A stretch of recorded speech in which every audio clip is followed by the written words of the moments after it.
सत्संग के मां बैठकर कोई बात चलावे और यानी जिस दौरान सत्संग हो रहा हो उस अपराधी आत्मा को 3 लोक नहीं ठोर। ये परमात्मा की वचन दास एज ए स्पीकर बोल रहा है, एज ए टेप रिकॉर्डर बोल रहा है।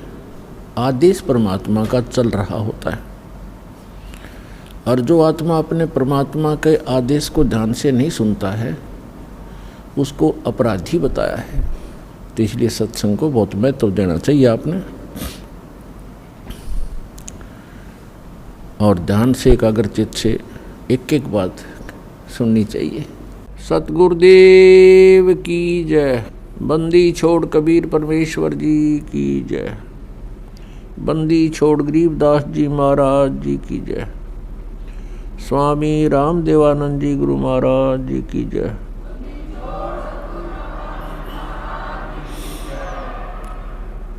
सत साहिब गरीब नमो नमो सतपुरुष को नमस्कार गुरु की नहीं।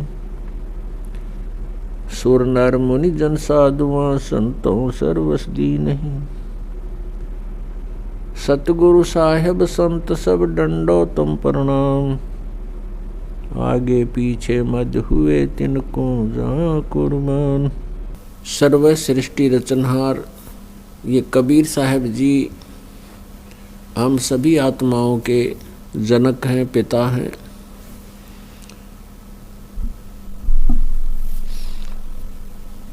परमेश्वर कबीर देव जी प्रत्येक युग में आते हैं और प्रत्येक युग में आकर के वो अपने सतलोक से चल कर आते हैं और यहाँ काल के लोक में फैले हुए आध्यात्मिक अज्ञान को नाश करते हैं, तत्व ज्ञान का प्रकाश करते हैं। काल की प्रेरणा से, काल के द्वारा फैलाए गए अज्ञान से प्रत्येक आत्मा परिपूर्ण हो चुकी होती है। लोकवेद सुनकर के सब चीखने घड़े बन जाते हैं। परमेश्वर उस समय आते हैं तब हम उस परमेश्वर के उस सत्य ज्ञान को स्वीकार नहीं कर पाते हैं,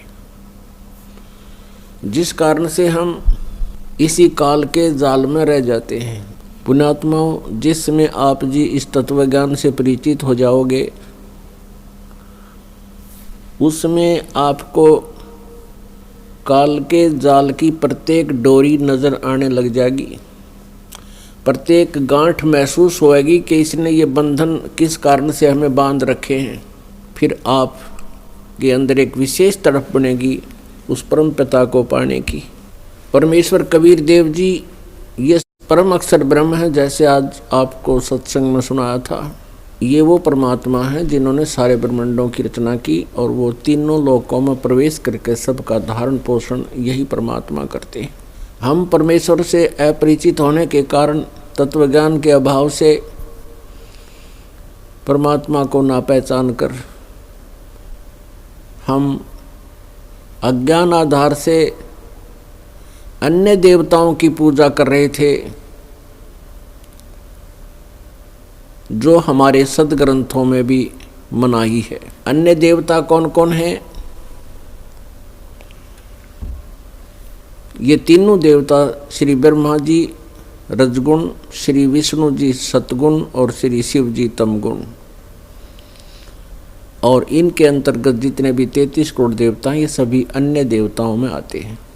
परमात्मा कबीर जी ने कहा था कि गुण तीनों की भक्ति में ये भूल रहा संसार, कहे कबीर निज नाम बिना भाई कैसे उतरो पार। पुण्यात्माओं,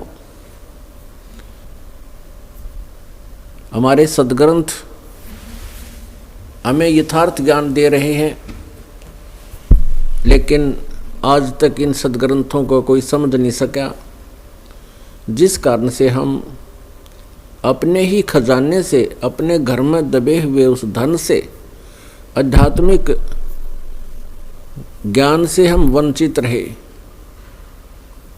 और जिसका दुष्परिणाम हमने भोगना पड़ा। हमारे पूर्वज भूत बन गए, पितर बन गए। कोई पशु पक्षी की योनियों में धक्के खा रहे, भटक रहे। मनुष्य जीवन केवल इसलिए प्राप्त होता है कि हम मोक्ष करावें, जन्म मरण के दीर्घ रोग से पीछा छुड़वावें।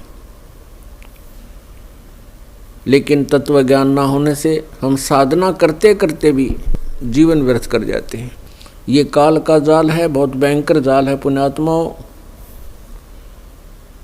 परमेश्वर ने विशेष रजा बख्शी है इस दास के ऊपर कि उसके सत्य ज्ञान को उसकी प्यारी आत्माओं तक पहुंचाऊं। सहयोग परमेश्वर का ही है, शक्ति उसी की काम कर रही है, कबीर देव जी की। अन्यथा ये कटु वचन, ये कड़वा ज्ञान कुनीन से भी कड़वा है। लेकिन पुण्यात्माओं, आज समाज बुद्धिमान हो गया है, सदग्रंथ हमारे पास हैं, और जिन सदग्रंथों को जो वर्ण मानता है, जो वर्ग सत्य मानता है, जैसे हिंदू वर्ग जो है, हिंदू जो पवित्र हिंदू धर्म के अनुयायी हैं, पवित्र चारों वेदों को, पवित्र श्रीमद् भगवत गीता को, पवित्र पुराणों को, इनको सत्य सदग्रंथ मानते हैं। और इन्हीं सदग्रंथों में आज वो सच्चाई है जिससे हम वंचित रहे, जिसकी हमें बहुत पहले आवश्यकता थी, तो आज उन सदग्रंथों से हमें उपलब्ध हुई, तो पुण्यात्मा स्वीकार कर रहे हैं। और बुद्धिमान वही होता है, जैसे किसी को मलेरिया रोग हो जाता है तो उसको कुनीन खानी ही पड़ेगी, कड़वी, नहीं तो जीवन से हाथ धो बैठेगा। तो ये तत्व ज्ञान जो है कड़वी कुनीन है, और ये इस अज्ञान रोग को नाश करेंगी, और साथ में जन्म मृत्यु के रोग का भी इसका इलाज इसी से होगा।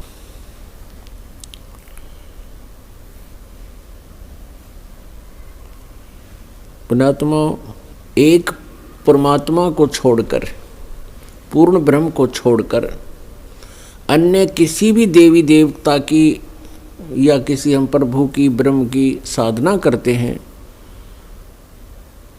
वो मोक्षदायक नहीं है। वो आपको जन्म मृत्यु के इस दीर्घ रोग से नहीं छुड़वा सकती।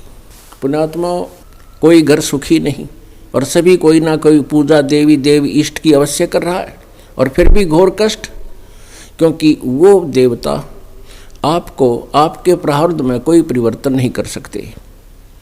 आपका जैसा कर्म है वैसा ही देंगे, वही आपको भोगने के लिए विवश होना पड़ेगा।